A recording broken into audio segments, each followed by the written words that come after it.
What do you guys want to talk about? Let me talk to Throwdown Nation, we are live. It is a Tuesday. We are rolling on Instagram, YouTube, Twitter /X, Facebook, and Twitch.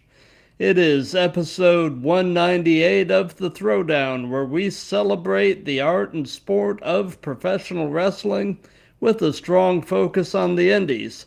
I'm your host, Matt, and today we are throwing down with a Florida-based wrestler and a training product of the legendary Dory Funk Jr.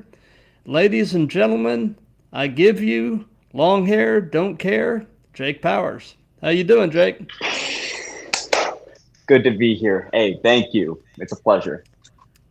Absolutely. Like I said before we went on the air, I've been looking forward to this. And for those of you watching live, let me direct your attention to the ticker that's running on the bottom of the screen. That contains all or at least most of Jake's social media accounts along with mine.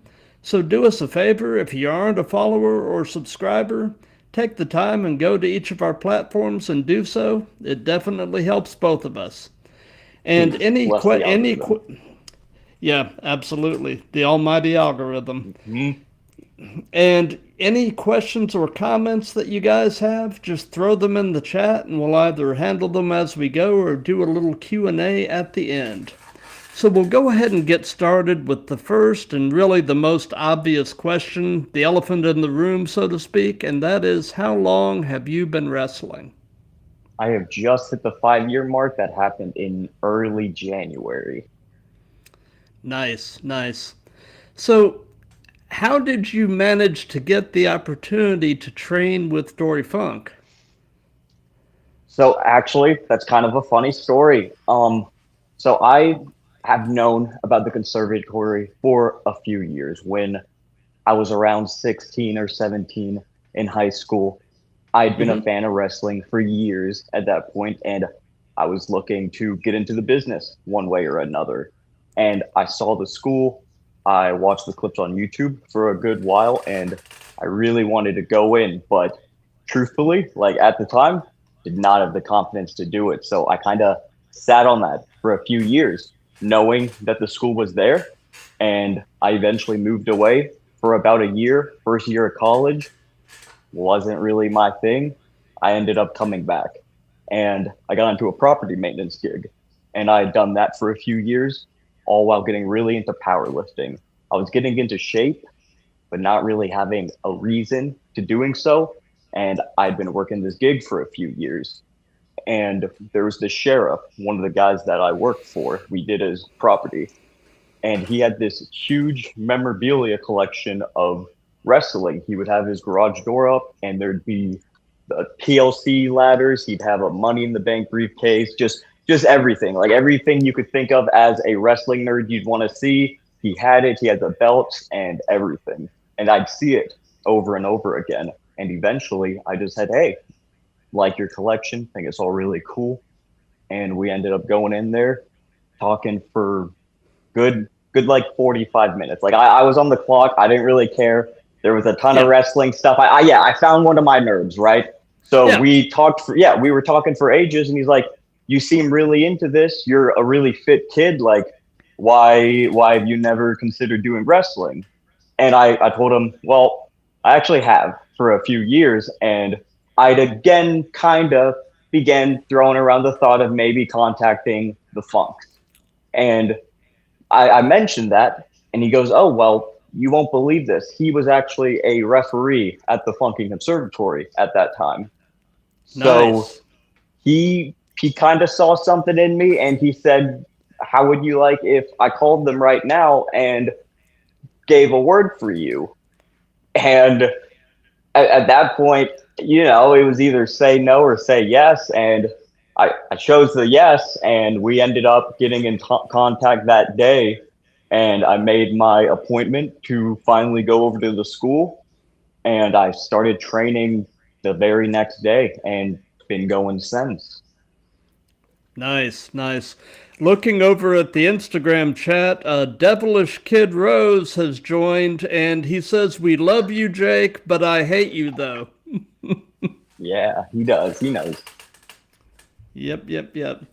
So, in the in terms of the early portions of your wrestling training, what would you say was the most challenging aspect of professional wrestling for you to kind of wrap your mind and body around?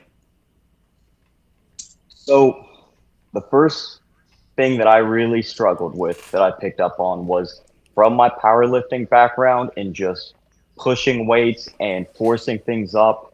I was real aggressive and I was real stiff in the ring with everything I was doing. When I would go to send someone off for a whip, I was trying to just throw them with all of my force. And that was one of the first things you learn. And I remember thinking, oh my gosh, I'm going to be the one wrestler that can't whip someone off because I'm being too aggressive. But first few days of wrestling school, there's all types of nerves. It's quite something to get into. So a few days later, I was able to kind of get my nerves together. And that was probably the biggest thing, was just lightening up, being loose in the ring. Gotcha. So, you know, you mentioned powerlifting, but aside from that, did you come to professional wrestling with any other athletic or martial arts background? Had you done other sports? Had you done any type of martial art other than going into wrestling training? Anything like that? Really not. I'd been following for a long time, so I've got my backyard wrestling on every now and then. But just as a kid, playing in the back, who doesn't? But give a brother a black eye Right. every now and then. But no, Yeah. really, I'd been following the craft. I'd been wanting to start for a while, but never really pulled the trigger. I just kind of been training in the gym, trying to get myself physically fit. That's something I knew was going to be a big thing. If not just for the aesthetic side of the business, which everyone knows is such a big thing, just having the extra weight on for injury prevention. That's something from the conservatory I heard constantly: put on 15 pounds, put on 20 pounds, not just for the looks, but for the injury prevention. That extra muscle, when you're taking bumps, it makes a big difference. Gotcha. So what was it like training under Dory Funk? And if you can narrow it down, what is the most important thing you learned from Dory? There's a lot, but probably the biggest thing, hard to narrow down to one, but two Of things course. is just safety in the ring and just whatever you probably safety in the ring and just knowing that you're giving your body to your opponent, and there's a lot of risk involved, and you really have to be able to trust each other. Yep, absolutely. So, you mentioned that you're a long time wrestling fan. What would you say is your earliest wrestling related memory? Probably for me. So when I never knew wrestling was originally even real. My first exposure to wrestling was through the video game. So I used to play the old school SmackDown versus Raw games, and for ages I just thought wrestling was like some type of fighting game. And it wasn't until Gotcha. some vacation in like 2008, 2009 or so that I saw a SmackDown taping, and it was a match between Randy Orton and Christian. And I kind of finally linked the two, and I started following at that point just obsessively. Gotcha. So, what was the first live show you attended as a fan? So I actually believe it was an AEW event, possibly in Jacksonville. We didn't come up with a ton of surplus income, so going to wrestling shows wasn't really a thing available. But I finally got tickets, and we went to an AEW show in Jacksonville right before I started training, and I saw everyone out there, and I kind of finally made the link. Like, okay, I'm pretty athletic. I've been following for a long time. I think it's about time I start trying to do this. Gotcha. So, you mentioned that the aesthetic and the physical side of this is extremely important. So tell us a little bit about your gym routine, and in your mind, what would be the most crucial exercise or group of exercises for you to keep yourself in ring shape? So listen, brother, you want to build the yoke. So deadlifts, farmer carries, you want to work on the forearms. The muscles that you don't see when the shirt is on. When you don't have a shirt on, you see the neck, you see the forearms, you see the bicep. You want to work on those traps. You want to build the yoke. In terms of exercises, deadlift's great. Squat, you want to do, big three, squat, bench, deadlift. I personally love the overhead press and the pull up. Recently, actually, I've been progressing my pull up to the point that I've been doing the muscle ups. I don't know if you're familiar with those. You bring yourself up, press up, and then you push up. Yeah. Yep. I finally got to the point I'm doing sets of 8 on those. And once I get to 10, I'm going to put on the weight plate, start doing the weighted muscle ups, and that's fun. For lower body, some people don't have the bars. I've been doing pistol squats, which is one leg. You stick your other leg out and you squat all the way down on one leg, and then you squat back up. It's really good for balance in the ring. It hits the legs one at a time, but it also trains that mind-muscle connection and balance. I can only imagine. Wow. So, away from wrestling, what are some of your other hobbies and interests? So, obviously, I love weightlifting. That's a big part of it. But also, I'm actually in my reptile room. I have quite a zoo in this room. We have snakes, we have geckos, we have frogs, we got turtles right over here. There is all types of things. Being in the ring can be extremely stressful at times. You go around and you have very limited time sometimes to put something together in front of a live audience. And when I come back here, it's nice to be able to hang out with the animals. I build terrariums, hang out with the plants. It's just nice to be around nature. So that's something I'm quite into. Very cool. Very cool. Sorry. Also do a ton of video game collecting. I don't know if you play any games yourself, but I got a whole nother room in there. Everything I collect, pretty much PlayStation. Got some Nintendo as well. Yeah, my son is something of a gamer. I've really never been particularly good at games, so I've just never really gotten into them. But I can definitely see how, if you're good at that kind of thing, it could really become something that you could pretty easily get obsessed with. My problem is I've gotten to the point it's an art to me, like wrestling. Sometimes the physical media, I have hundreds of games over in a case that I collect, and I love to, whenever we go out traveling, if there's a game store nearby the venue or whatever, I'll drop in, try to get something to remember the journey from. It almost becomes a trophy collection. I probably have 500 games in there, and I might have played 20 of them. So sometimes it's a little shameful, but what are you going to do, Exactly. So, we're mostly a wrestling-related show, obviously, but we do dabble a bit into pop culture, and I'm always looking for recommendations. So, by any chance, are you watching or listening to anything really cool right now?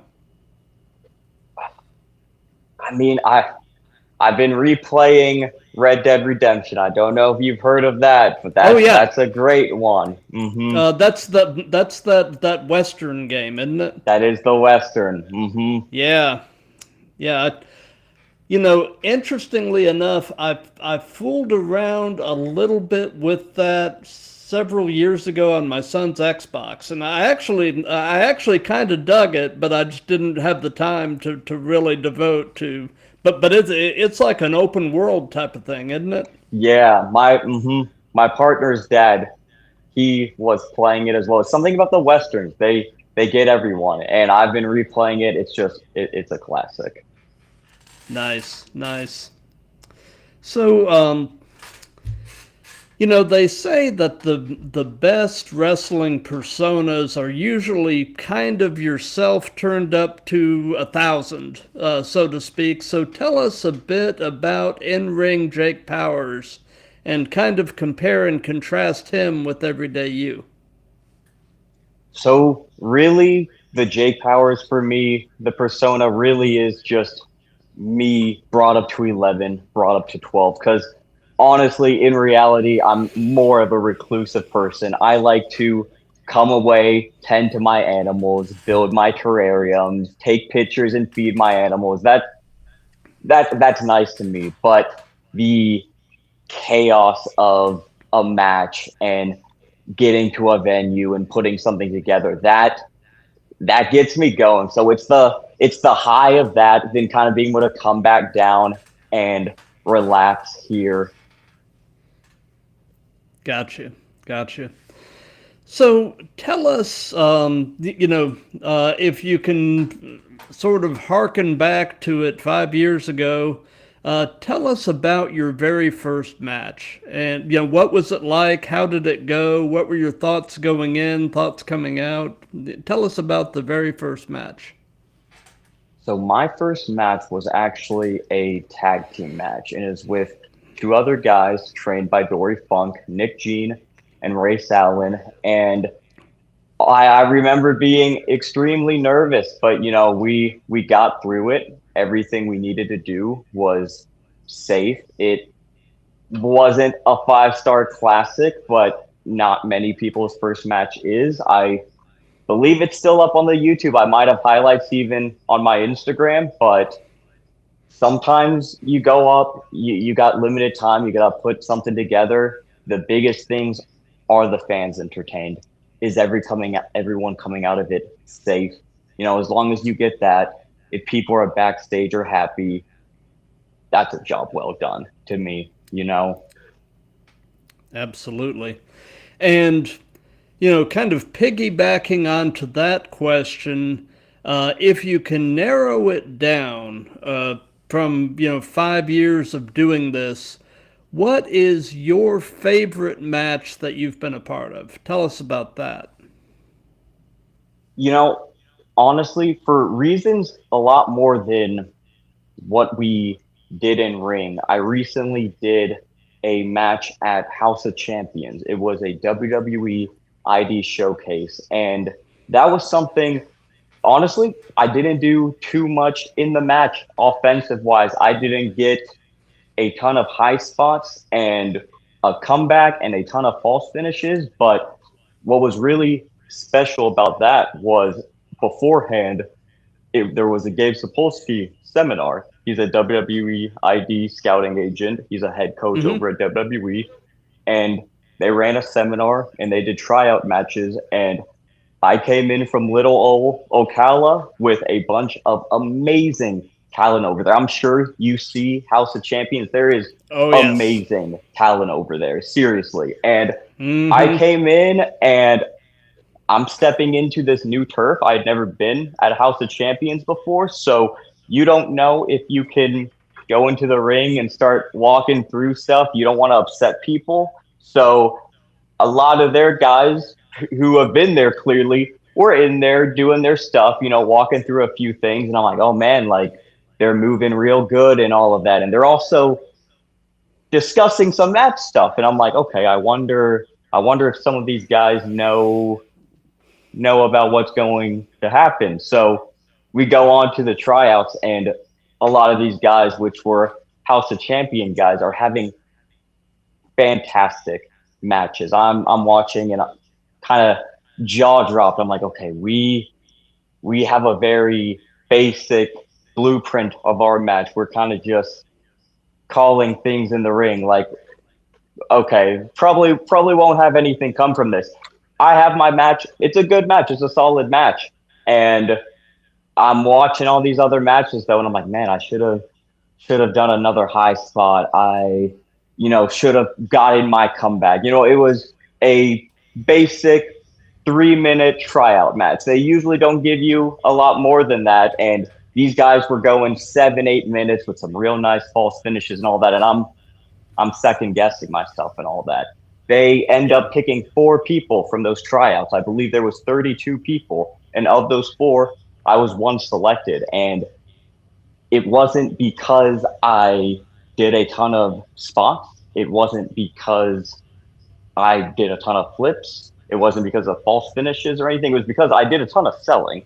I knew I didn't have a ton of crazy stuff, but I'm like, every bump I'm going to take that bump and I'm going to sell that body part and I'm going to try and tell a story to the best of my ability. And there were some amazing athletes. You've probably seen some of them. And I felt extremely blessed to be selected from a group of guys like that to be on that show. And I think maybe even some stuff from that was probably how we end up getting connected. So things like that can take you a long way.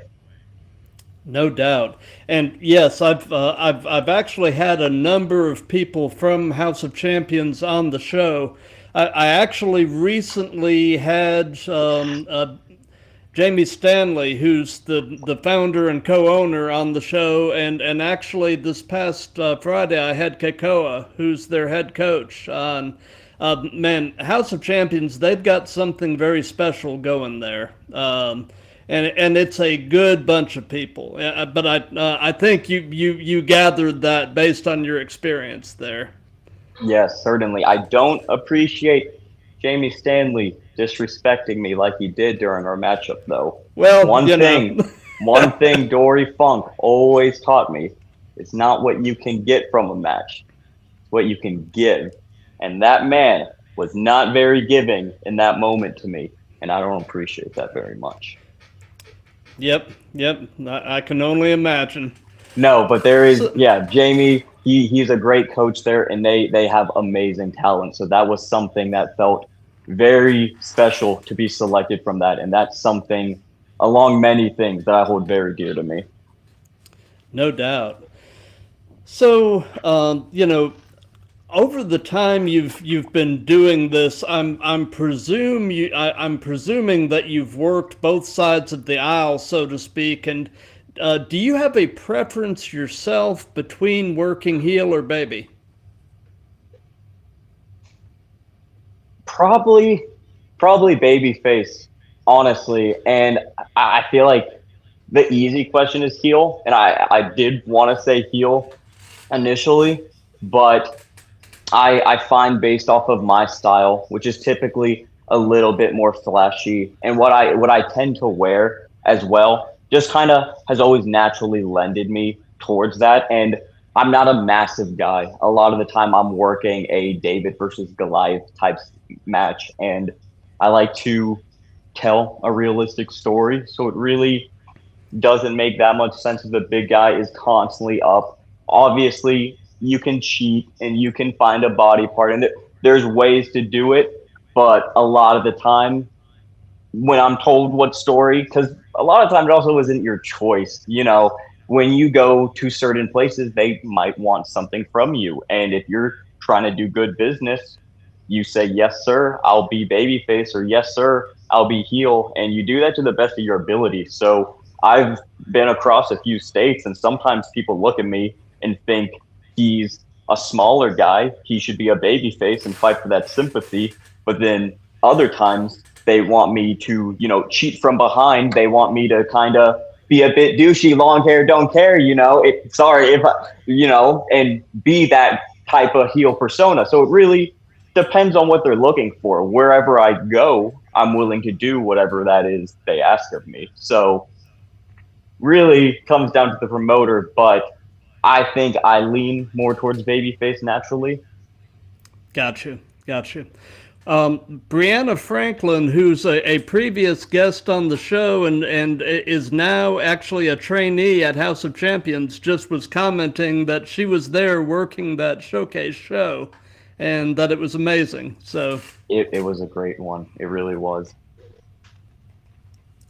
So, let's see here. So, do you have a preference yourself between working the match out in the back with your opponent or calling it in the ring? Do you have a preference between those two approaches, or do you like a hybrid? Sort of something in the middle. If I could constantly have my way, I would love a few hours to get to know my opponent, talk about what they do and whatnot, at least meet in the ring once or twice, know how some things are going to feel.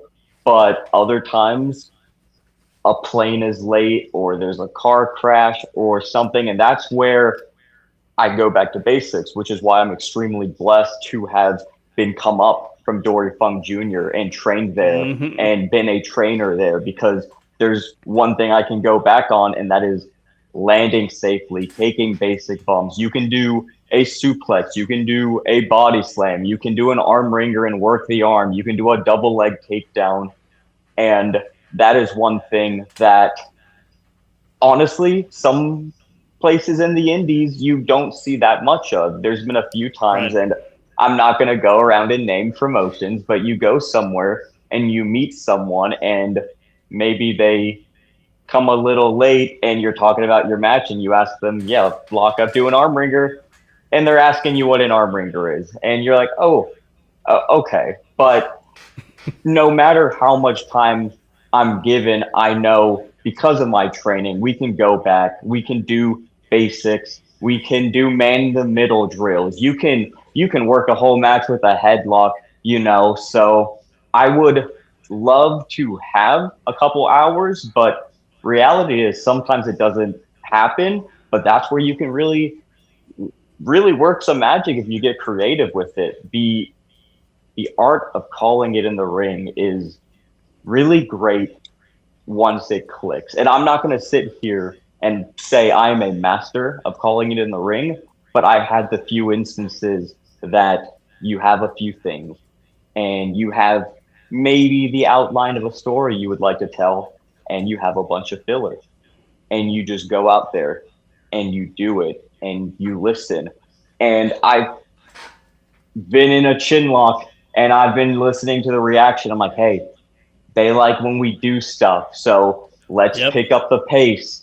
Or in a Boston Crab, and it's not time to get out of the submission yet. You're trying to keep them down so you can Yep. get them up. It's not, I am not a 15-year vet. That is not something I've perfected. I will not sit here and claim to by any means, but I've been in matches here and there, and I start to feel it, and I've started to believe it. And that's a big part of it. When I first started, my first couple of years in, I won't lie, I loved having my matches spot by spot by spot by spot. It was a lot easier Of until you course. get lost. And Yeah. I've been there and I've got lost. I'm like, man, that's the worst thing. So the longer I've got in so far, the less and less and less I've had to rely on just figuring things out and doing all that backstage. But there's a place for it. There is some amazing choreographed sequences, and I save that stuff down. And when I go to training, I love trying to pop that stuff out, and I like that flashy type style. I started getting into wrestling because of video game wrestling, but for where I would like to end up, which is at Evolve, which is NXT, which is Yep. WWE, that is not the style wrestling that they do. So what I study is their product. But I truly believe there's a place for all types of wrestling. Absolutely. And you were mentioning, uh, you know, I guess for lack of a better term, the art of reading the room, seeing what the fans are reacting to, and more or less giving the people what they want. And I also liked, kind of coming from an old school approach as a fan. I liked the fact that you were emphasizing working a body part, because you don't see that as much in wrestling today. And I'm used to, like I said, I kind of grew up in the territory days, and it was heavily focused on grabbing a body part and working that body part and basically breaking the opponent down by working that body part. And And I dig that style of wrestling. So yeah, that was something that came very naturally. Being a student of Dory's, we would have yep, training matches in front of him often. And after the match, he would ask us, what was the story of the match? And if you couldn't answer that, it not that you failed, but he would, want you to next time find a body part, tell a story. And that was something that was really, really big for us. absolutely. So, you've been doing this long enough that I'm sure you've developed a few of these, but what is your biggest wrestling related pet peeve? Oh, showing up extremely late. Um, that's a big one to me.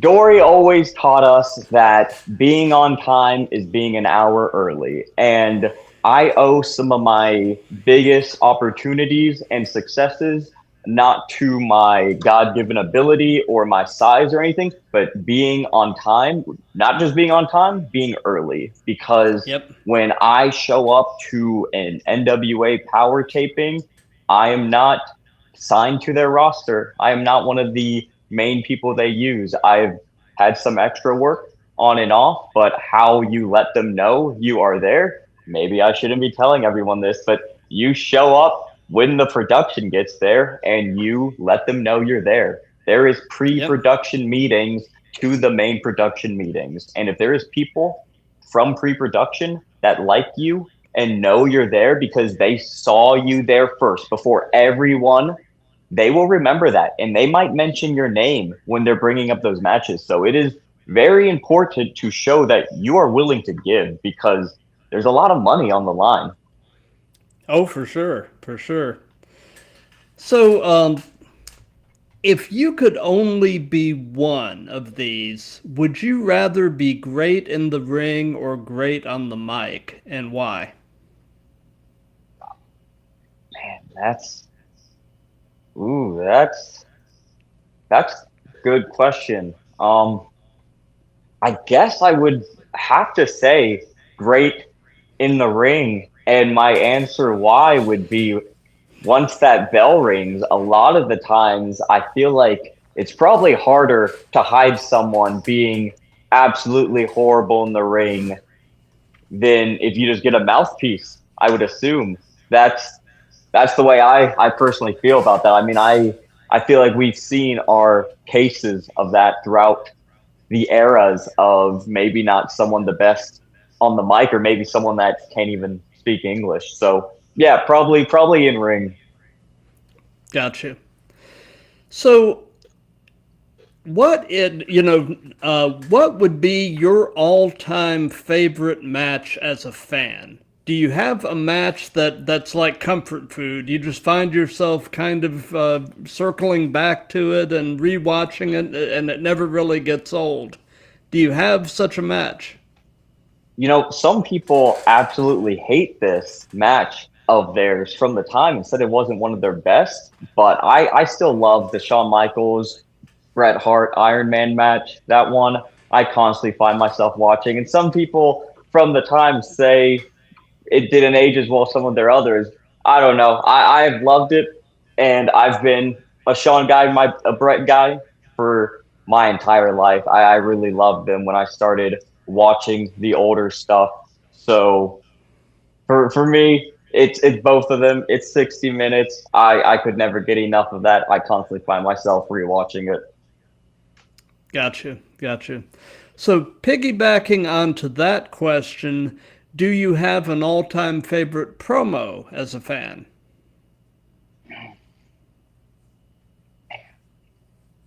I that's a tough one because even just this month alone, there has been some fantastic promo segments. Everything there's always the next thing coming. I saw, gosh, just what I watched recently because I've saved so much. I have my playlist of matches. I have my playlist of promos. MJF just did a great promo after his loss from Brody King in AEW backstage. He had a great promo segment, and WWE, the confrontation between Roman and Punk. I thought that was a great one. There's constantly good stuff if you're watching. So I try and constantly be watching, constantly be saving and going back. But just when you mention it, two things that come to mind that I've at least watched this week and saved and took note of, those are two of them there that I can think of. Got you. So, and this is obviously purely opinion. And this is one of these questions that can change almost day to day and week to week. But at this very moment, in your opinion, who are the best male and best female wrestlers in the world? Who's the best man and who's the best woman?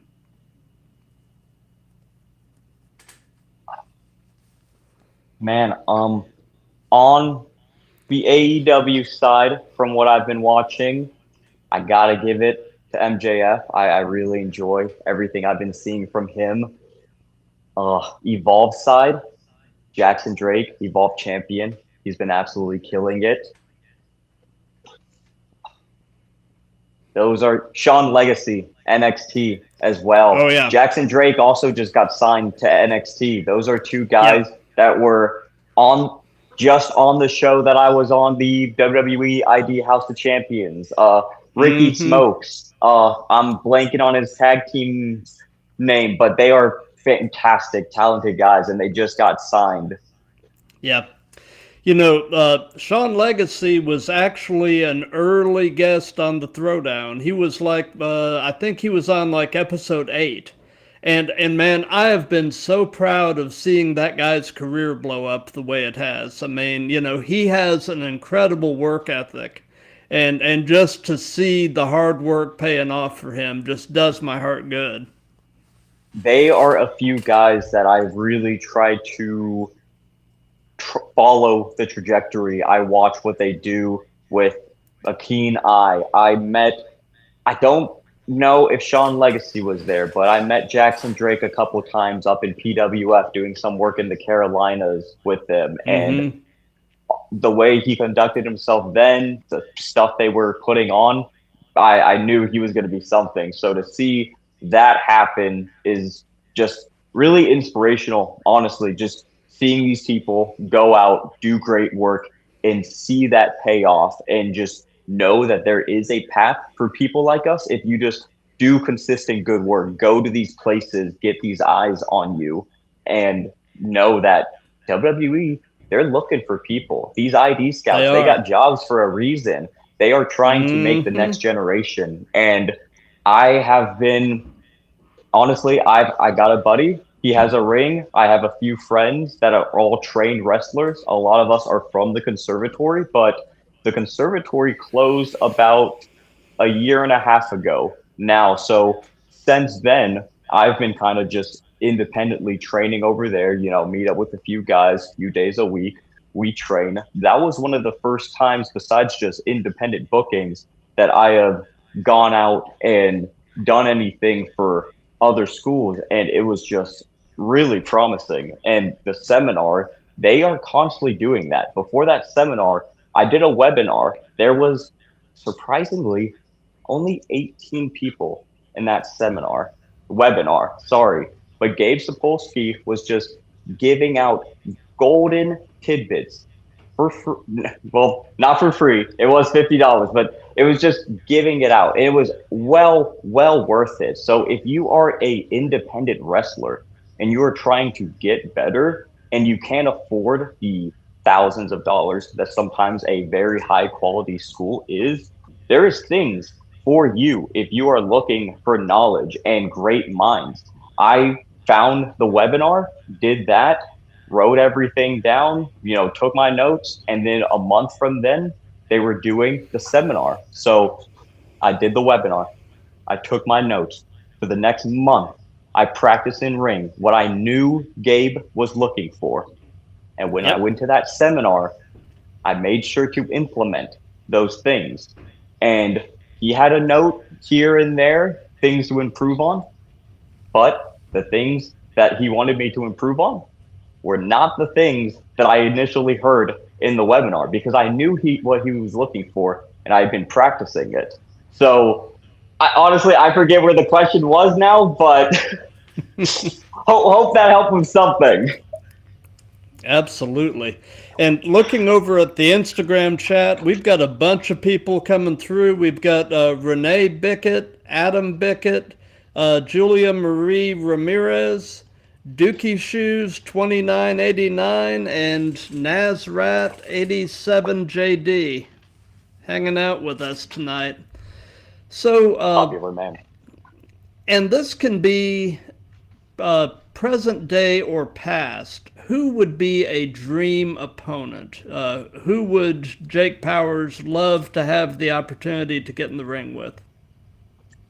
It's got to be one of the first two guys I saw in ring. The first match I ever saw was Orton versus Christian on a SmackDown, and both of them are still possibilities. I love Cena as well, love AJ Styles. So it is a little gut-wrenching seeing these guys from my childhood retire, and just because I would love to get that knowledge from them in ring. Obviously, they're not dropping off the face of earth anytime soon, but there is so much more you learn in getting in the ring from them and hearing what they have to say in there, how they communicate. But I know if I ever do make it to that next level, they will be resources. So that's not something that, I think about too much and I let that drag me down. But definitely, probably Randy Orton, but I would definitely love Christian as well. Those guys, two first guys I ever saw, and the fact they're still doing it, still a chance. Gotcha. So, I know that particularly in the indies, when you're working the circuit, so to speak, and you find a person that you have incredible in-ring chemistry with, that when you're working that person, it's going to be a banger and it's going to be magic. Do you have such a person? He was just in here trying to cause some ruckus, but Donovan Rose, the devilish kid, he's fantastic in the ring. He was trained by Dory Funk as well. I might have had a hand in something with him. I won't say, but he, came up in the conservatory with me, and he's a fantastic guy, and he's a really good talent. Good to hear. So what is your favorite move? What is something you just really enjoy doing? And on the flip side of that, is there a move that you won't do or you would at least rather not do? And that can be giving or receiving. I love a good bicycle kick, big boot, bro kick, whatever verbiage you want. I do the super kick, I do the drop kick, so those are also ones. But I love a good kick, a good knee. You get the sound, you get the contact. I love it. And man, in terms of moves I hate, and it's one that everyone loves to do for some reason. The Blue Thunder Bomb, I don't think gets spoken about enough. Has anyone ever used the Blue Thunder Bomb for this one? Have you heard this before? I have not heard the Blue Thunder Bomb so you're a first. What has been answers? I'm curious. What have been answers? Well, a lot of people don't like moves that really give a lot of impact on the head and neck. A lot of people don't like destroyers. They don't like pile drivers. See, yeah, that I feel like those ones are almost givens, though. Like, so if I if I don't trust you, there's not even an option of you giving me a pile driver. So like that doesn't happen to me on like a match. Like I'm not worried about someone pile driving me because there's a list of 3 people that I know that I would allow to pile drive me, and I'm not gonna feel a damn thing when they do it. So Right. that might be bad choices from them. I'm just saying. I Could don't get be. pile driven. Yeah. What are some others? Well, a move that I actually have brought up because you don't see it a lot anymore, and it's probably for good reason. But a move that I always get kind of a queasy feeling as a fan when I see it being set up for is the vertebreaker. Because I just feel like Yeah. there are so many ways that could go catastrophically wrong. No. But Yeah. like I said, you don't see it much anymore. I think the last time I saw one was Cody Rhodes was working. I believe it was Logan Paul, and he busted out a vertebreaker. And somebody like Cody, I would trust to do it safely. But I mean, Yeah. but like back in the Attitude era, especially on the WCW side, they were tossing vertebreakers around like it was candy. And Yeah. but knowing everything that I know now, I always just kind of just get an uneasy feeling when I see that move being set up for, because I'm just like, just don't die, you know. No, that's a very fair one. And yeah, for my answer, yeah, Blue Thunder Bomb. I really think the reason for that, for me at least, why it's been so bad. Some guys, I've had one given to me well that I don't feel it, but that is a move that, at least in my experience, gives a ton of whiplash. Unless they land you perfect, instead of just getting that bump, sometimes you get the ba boom. You don't want Yeah, one flat bump, but a lot of the time, at least in my experience, when someone gives me one, they're over rotating you, and you just I feel it so much. And as someone who has trained at least a handful of people on basics, I swear you will get through cutting off the ring, locking up, headlock, headlock takeovers, all that. And then you finally begin telling them, okay, so what do you think you'd like to do for an actual move set? And they hit you with a blue thunder bomb. I've had so many people want to do the blue thunder bomb, and I'm like, let's do something else for now, because it really is one of those moves, like a lot of things in pro wrestling, looks a lot looks very basic, it looks very safe on camera, but the reality is there's a lot of things going into it. Even a just basic backdrop suplex, you can over rotate someone and they land feet over their head on their neck. I have had that happen, showing people how to give a first back suplex. And yeah. fortunately, I do a lot of neck bridges. So I've been okay after I pull my head out from in between my legs, but that's not always a given. So yeah, Blue Thunder Bomb for me, that is one I have been asked so many times to take. And if it's on camera, if I'm getting a paycheck, sure, Blue Thunder Bomb me. If it's the finish, whatever. But it is not one that, if we're just doing training matches and brother grabs me and calls Blue Thunder Bomb, I'm pushing off of him and we're doing something else. Like, no, thank you. Yeah, yeah. I mean, I've never taken a Blue Thunder Bomb, but somebody who has it in their move set, and based on what I know, seems to do a pretty good job delivering it safely, is Sami Zayn. Yeah. And hey, I promise, if I'm wrestling Sami Zayn, I'm taking that Blue Thunder Bomb, and I won't even kick out. So no, yeah, I won't even kick out of it. So no, I'm sure Sammy. I mean, that's how much more professional can you be, you know? But Yeah, I mean, he's just fabulous. So, yeah, so you know, you've been doing this long enough that I'm sure this applies to one degree or another. So I'll ask, what hurts right now?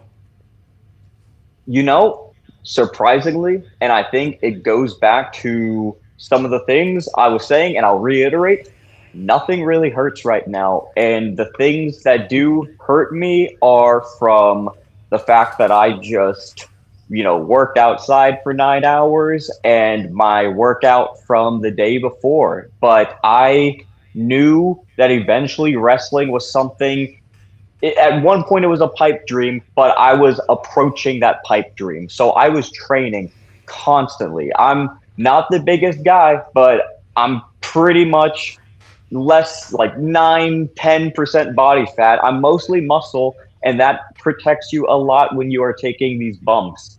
And I'm fortunate enough to say that as I stand, I've had my little injuries here and there, but when I get injured, I realize I need to rehab. I need to keep on training and Yep. eating. And I've had my setbacks. I've had a couple cracked ribs. I've had a broken leg. I've had concussions. But as I stand post even a leg break, I am stronger than I was before that. And that happened 5 or so years ago. But it just goes to show if you take care of yourself and if you want it, the body will give it back. I have seen people in this business. Like I said, I've done some extra work for NWA. I mean, Dory Funk Jr. is my trainer. Like, if there's any man that knows about longevity, it's him. And I was training with Dory up until he actually just turned 84. So happy birthday. But I was training with Dory until he was 84. And every single Wow. time before training, he would be going to the gym and he'd come with us. And Dory can go. The dude was 84, but you would train with him and he could go and he would get in the ring and do push ups with you. And listen, sometimes it took him a minute to get in there, but he would get down and he'd do push ups. He stayed moving. And that is something a lot of wrestlers don't do nowadays. I find a lot of people enjoy doing the wrestling side of it. Mostly on the indies. When you're looking on the pros, everyone looks good. And even if they don't have the ideal physique, a guy like a Kevin Owens or someone is training in the gym and they could whip the average man. But a lot of people, and it worries me, don't do the training that might be needed for the injury prevention. And that's something I want to see a little bit more of. That's something that's really important for me. It is why I think I've been able to go 5 years now relatively injury free. Gotcha.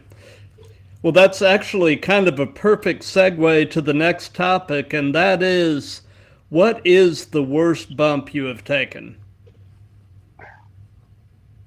Worst bump.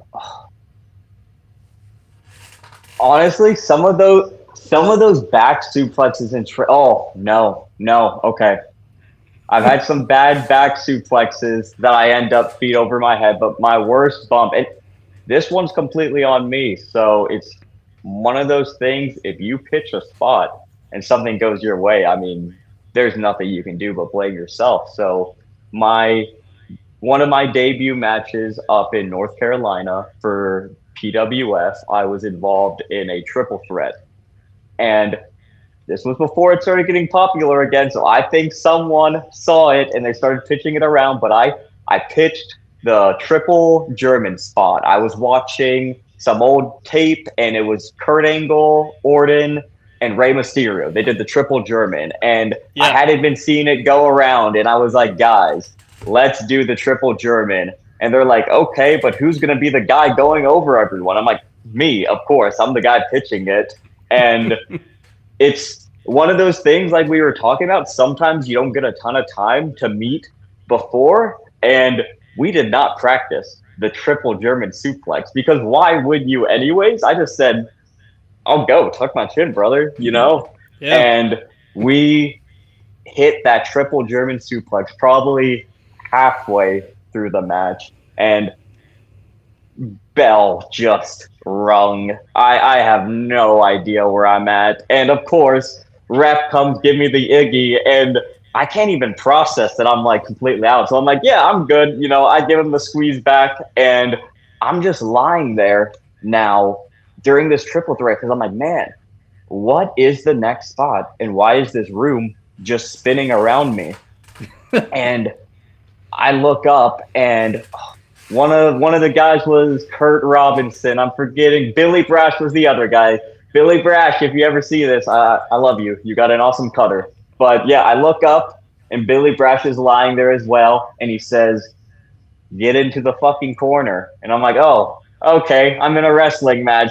So I get up and I go in the corner, and a few more spots that I was involved in, but we get through it. And I had a 8-hour drive back to Florida, and I was stopping to have to throw up, and I couldn't even look out the windshield. I had to lie in the back seat and have one of the guys I was with drive because I couldn't even look at headlights. And yeah, I felt that one for probably a week or two on and off, and probably kept me out of the ring for a good month just because I wanted to play it safe.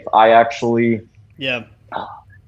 I forget who came down, but we had someone come down as a guest to the conservatory. Every now and then we had people come in and do seminars, and there was a guest, and I really wanted to come up there and show him what I could do. And we started just doing rolls for the warm-ups and just doing rolls with the overhead lights. I started feeling the post-concussion effects and all of that, the headaches. And I was like, okay, I got to step out. And I ended up taking like a whole nother month. But, those are one of those things. Head injuries and stuff are super serious. You shouldn't push it. Never. Concussions are tricky too because they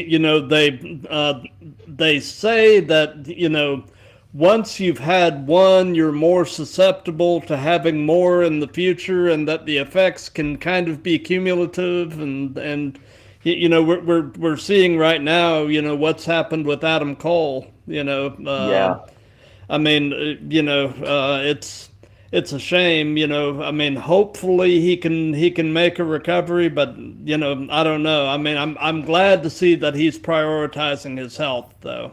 Yeah, and he was one of those guys that I was really big on. Guys like him, Daniel Bryan. Orton's a lot bigger than me, but guys like that I really saw myself in, and they really inspired me to get into the sport and see that there is actually a place for guys like us. But no, that's super unfortunate. And he's one of those guys I really hope speedy recovery. Yeah. It's funny, at the time when I was of the age that I could have considered going into the business, it was still very much the land of the giants, so there was no way at that time that a guy my size could have even considered. I mean, I'm right around 5'5.5", so I'm a pretty small guy. But it's been a lot of fun for me to see the smaller guys like the Coles and the Bryans and, making a run of it and actually, shattering that glass ceiling. So I've got a soft spot in my heart for the smaller, really athletic guys that are out there doing it and doing it well. So. No, I appreciate that as one of them. Mm-hmm. Yeah, absolutely. So, knowing everything you know at this point in your life, if you could give any advice to your younger self, what would it be? Slow down. Yeah, slow down.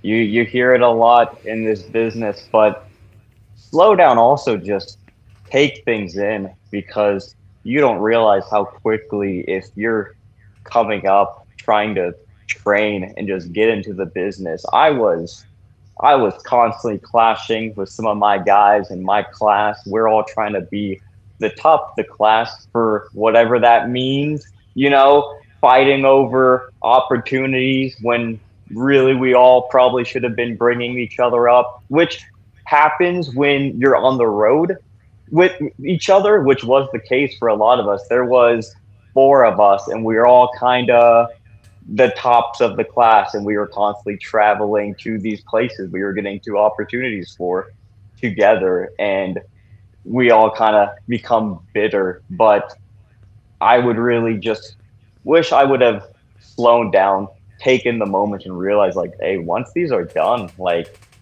they're done. Like, and I was fortunate that I kind of have realized that early on, and I've had some really awesome things that I've just been able to watch and take in and remember these things. Like, I've had a dear friend of mine, Ray Allen. He fought for the NWA championship. That is something no one's ever going to take away from him. I have challenged for the NWA tag team titles against Trevor Murdoch and Mike Knox, guys that are legends in the business. And that's something no one can take away from me. I've got to take in that moment. I've wrestled Primo and Epico, and I was less than a year in the business, and I was super green and I was super nervous. And I see them sometimes at NWA now, and I greet them, and I'm just like, man, I hope you don't remember wrestling me that first year into the business when I was so green, and the coolest thing I could think of doing was like the triple elbow drop. Like, I hope you don't remember that, but yeah, just take things in more, be less competitive with my family of fellow wrestlers, because it takes a village to bring up any wrestler. And I've heard so many people say that in interviews, and it was something for a bit, being so focused on getting to that next level. You don't really realize, but even just like my friends and my family, like the people who have dropped in here tonight, like they are all the people that have allowed this to even get to the level it's at. And it takes a whole lot more to get you beyond the independents to the professionals, to the Fed, brother, you know? So that's really something I try and work on now, but I would definitely reiterate to myself back then if given that opportunity. Absolutely. So do you have any pre-show traditions? Any things that you try to do consistently before you walk through the curtain? I try and drink an entire gallon of milk. Really? No, but I no. was like, that's really weird. No, but I am. You got me. No, but if you see me walk into a locker room, if you guys do a show, right? When I walk into a locker room, I do walk in with my bag of snacks and a gallon of milk. And by the time that show's over, my snacks will be consumed and my milk will be drank. There's a lot of protein in milk, man. Yeah. There's a lot of protein in milk, a lot of calories. Yeah. Big boy. Absolutely. The bod's got to get his milk. Yeah. No, so, that is. Sorry, as someone who used to be 115 pounds, what question I get asked the most from people getting into wrestling school: how do I put on weight? I went from like 115 pounds to 165 pounds. Gallon of milk a day, PB&Js. You want that wrestler body? That's what you do. Gotcha. I actually almost brought a gallon of milk with me, but I decided to go with the water. I thought it'd make me look a little bit more sane. But usually I got some milk attached to the hip. Gotcha. So glad you appreciated that. Oh yeah, absolutely. So, kind of a quick rundown. What all do you carry in your gear bag? And aside from the gallon of milk, do you carry anything unique or unusual in your gear? So gear bag, I usually keep at least 2 to 3 sets of gear. My normal wrestling gear, and then I kind of have like all black, like a blackout attire, because you never know. Sometimes a promotion needs a masked man and all black to do something. Sometimes someone needs a wrestling trope or something. So I always try and carry like some kind of non Jake Powers gear as well, just so I Yeah. have mine. And then if someone needs something or if I need to play another role, I honestly, I've considered getting masked for that entire reason because I travel around and sometimes people just need a wrestling trope filled. So I always keep some extra stuff, extra wrist tape, gotta have a comb, long hair don't care, Oh yeah. spray and conditioner. Uh, honestly, I try and pack fairly light because everyone has the real nice roller bags. I haven't got one yet, so I don't know. I typically try and pack a little bit lighter, but change of clothes, but nothing. I don't think too crazy, nothing too out of the ordinary. Gotcha. Gotcha.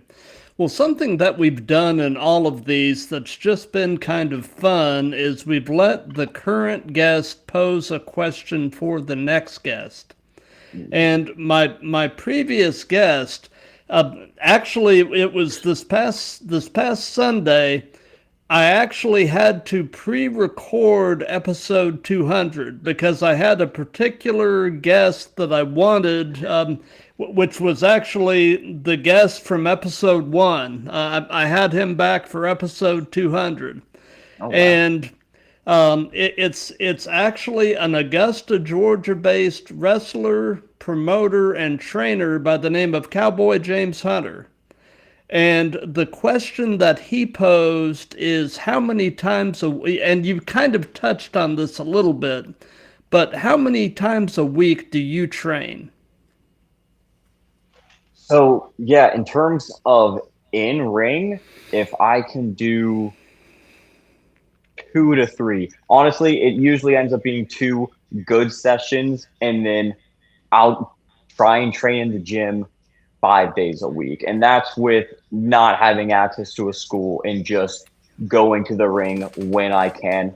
But I also have a half decent setup in my place. I don't have a ring in my place yet, but I got some padding on the floor. I got some dummies. So even if I'm just going into the gym to work out, my cardio includes so and so minutes on the elliptical a day, however many that's going to be, and then at least 10 to 20 minutes of practicing strikes on my dummy. I got a striking dummy, and Yeah, practicing forearms, practicing kicks, things like that. So I try and do at least 4 to 5 days of either in ring and gym work. gotcha. And a secondary question on that is what has been your most embarrassing moment in the ring? Oh, I mean, probably just I do a lot of aerial offense. There's a springboard somewhere I've missed on camera.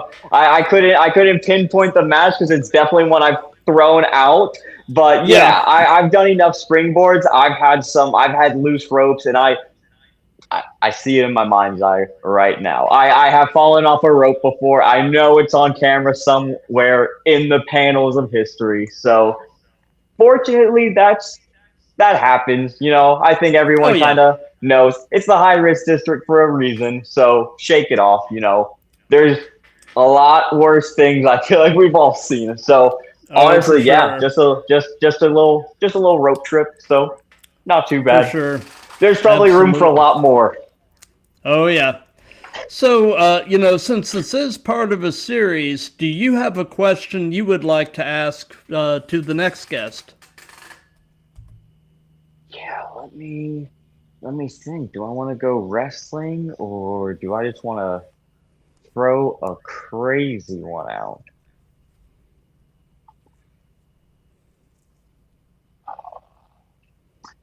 I want to know if they are taking creatine because it's a very important supplement. And whenever people ask me what they should be taking supplement wise, that's the first one I ask if they're taking. And most of the time, most wrestlers aren't taking creatine. So I'm presuming you are. I'm on that creatine, baby. I'm on that creatine.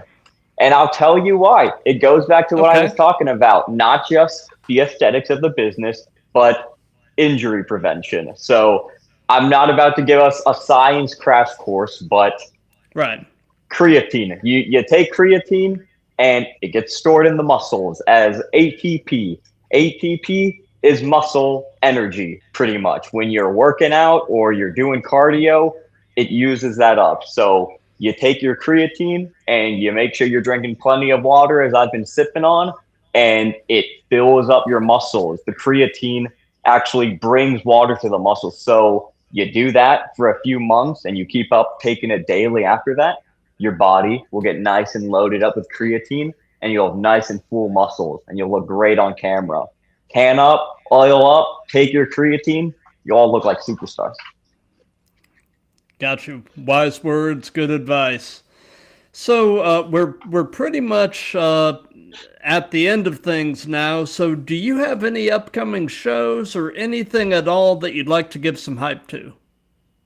This month, February 21st, Tampa is doing NWA TV tapings over at the Power Station, WEDUPBS Studios. We have 2 p.m. tapings and we have 7 p.m. tapings. If you get lucky, the bod might be on them. Long hair, don't care himself, Jake Power. So be there. Absolutely. So, before we wrap all of this up, do you have any final words for the audience?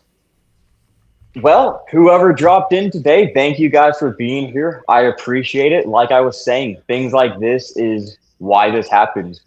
Support independent wrestling because it is a difficult endeavor. A lot of people train at schools for years and they don't get much back from it besides the education. A lot of these schools don't pay people to go there, and that's not a wrong thing. Everyone has to pay their dues. They have to get their education, but afterwards, find independent wrestling events, come to them, support these wrestlers. If they got a merch table, buy a shirt, buy a sticker, support these guys because we are risking our lives for entertainment, for something we all love and hold very dearly, which is professional wrestling. So, for the people that are already here, I already know they're doing it. They're supporting wrestling, supporting independent wrestling, but just find a place, find a venue, and come out, see what's going on. You'll probably love it.